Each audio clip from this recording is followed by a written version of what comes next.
Attorney, can you tell us ano ang opisyal na impormasyong nakarating sa inyo kaugnay sa tunay na kalagayan ni dating Pangulong Duterte? Ang impormasyon namin ay nagkaroon na ng pagtingin kay Duterte ang isang expert. At sa tingin namin ito ay psychologist or psychiatrist na tumingin sa kanyang mental health. Nagkaroon na din daw siya ng CT scan at saka MRI na nag-lead sa isang expert na sabihin unfit siya to stand trial. Kaya lang, ang ICC pre-trial chamber ay hindi pa kumbinsido at merong oposisyon ang prosecution. Pinagpaliban lang naman niya itong hearing para i-determine kung totoo nga bang unfit for trial siya. Kaya sa ngayon, nakaabang lang din tayo kung kung madadagdagan ba ng ekspertong titingin kay Duterte. Sa hiling ng prosecutor, gusto nila may prosecutor's expert din. Pero ang duda namin, itong pre-trial chamber, katulad sa mga nakaraang kaso, maaari kasing mag-appoint sila ng panel of experts na titingin talaga doon sa sitwasyon ni Duterte. Attorney, itong evaluation on the former president regarding his health, how long do you think this will take? Ano ang inyong realistic timeline for this? Well, we hope that it would take only a short while because he's already been seen by several doctors, including one anonymous expert by the ICC detention facility. So may tumingin na sa kanya na ang sabi, kaya kami litong-lito na dahil ang sabi ng eksperto ng independent in a way ng ICC detention facility, ang sabi ay may nakita silang decline in memory and executive function. Pero hindi naman niya sinabi na unfit for trial. Sa naririnig din namin ng mga kaanak, okay naman daw and there is nothing to worry sa kanya health-wise. Kaya parang kontra ito doon sa kiniklaim ni Nicholas Kaufman. Kaya talagang kailangan ng determination. Kung in terms of timeline, depende din kasi kung kailan papayagang pumasok, sino pa ba yung makukuhang expert. Kaya kung sa amin, kakayanin niya ng additional 1 week. Kaya dapat, sana by September 30, bumalik na ulit yung confirmation of charges. Among other things, hindi naman kasi niya kailangang present doon.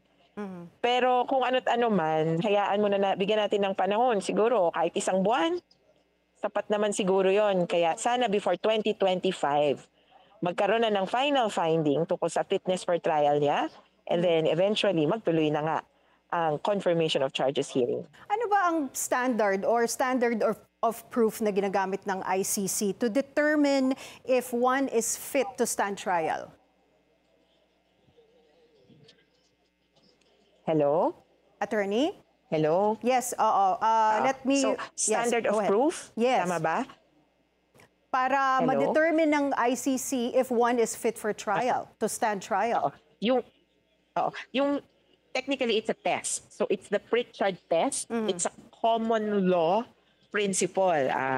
Sa UK, sa England and Wales, dati kasi merong isang bingi at pipe na sinabi nila, hindi to fit to stand trial kasi hindi niya kayang makapagsalita at makarinig. Pero kaya niyang mag-sign language. At kumbaga, nakakaintindi siya at nakakapagbigay ng instruction. So kung merong, kumbaga, batayan, maaaring ganong standard, ang tandaan din natin na ang fitness to stand trial, oo nga naman, ay isang legal construct. It's not a medical situation or status. Hindi, kumbaga, hindi porket may cancer ka, unfit to stand trial ka na, di ba? O kaya hindi porket matanda ka, unfit to stand trial ka. Kasi may matatandang malalakas, merong mga may cancer na outpatient lang ang gamutan o kaya mild ang cancer and they can live with it and so forth. So it's a legal construct that will eventually be decided by the judges. Attorney, anong masasabi ninyo sa hiling ng abogado ni Duterte na payagan na siyang makabalik dito sa Pilipinas sakaling paboran ang petisyon ng dating Pangulo sa interim release?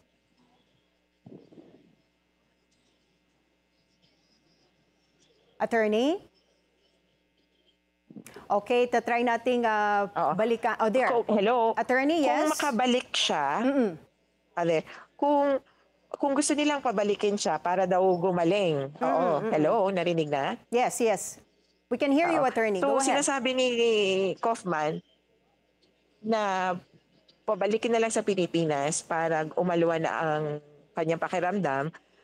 Ah, kailangan mo nang alamin kung yung fit ba talaga siya for trial o nagkukunwari lang. And then Right. pangalawa, kung pauuwiin siya, importante doon na gumaling siya or umayos ang kalagayan para matuloy ang confirmation of charges hearing. Kahit po palabasin siya for interim release, ay tuloy pa rin ang trial. Hindi nito mabubura yung kaso. Kaya kailangan anuhin yan ni Attorney Kaufman din dahil sa totoo meron siyang claim na incurable or permanente na daw yung decline in cognitive functions nitong si Duterte.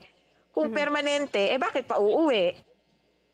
Dahil para gumaling, di ba? So, baka mas kayang i-manage doon sa ICC, lalo na every 120 days ang check-up na required sa mga detenido doon. Kaya constant care ang aasahan nila doon sa ICC detention facility. Kamusta naman, attorney, ang mga naghain ng reklamo sa dating Pangulo? May final list na ba ng mga tetestigo? Ang tetestigo, hahawak yan ng prosecutor. Nakapagpaabot na kami at alam naman nila kung sino-sino ang mga posibleng magsalita tungkol sa mga partikular na kaso. Pero yung mga biktima, nakikilalaning participating victims, merong nag-apply na 304. Inaabangan pa namin yung qualification nung 304, kung alin ang tanggap, alin ang hindi kulang pa ng dokumento. Pero kung ano't ano man, ang deadline naman talaga ng application ay hanggang dulo pa ng kaso. Each step of the process is open for victims' applications. Attorney, meron bang mga protections currently in place for the witnesses at itong sinasabi mong mga participating victims? Meron bang mga proteksyon para maproteksyonan yung mga buhay nila? And do you think that this is enough? Una, merong proteksyon pero palagay namin hindi rin ganun-ganon kasiguraduhan laban sa kakayahan ng mga Duterte na napakayaman, napakakapangyarihan at paumanid pero talagang kumbaga bloodthirsty. Itong mga Duterte throughout the years they have shown their capacity for violence at yung ibang mga biktima namin kinakabahan dahil alam nila na kung hindi man yung tatay ang re-resback, yung anak, yung mga anak. Kaya nakaabang kami kung may makakatulong pa rin sa amin, kung hindi man Philippine government, ay ICC mismo.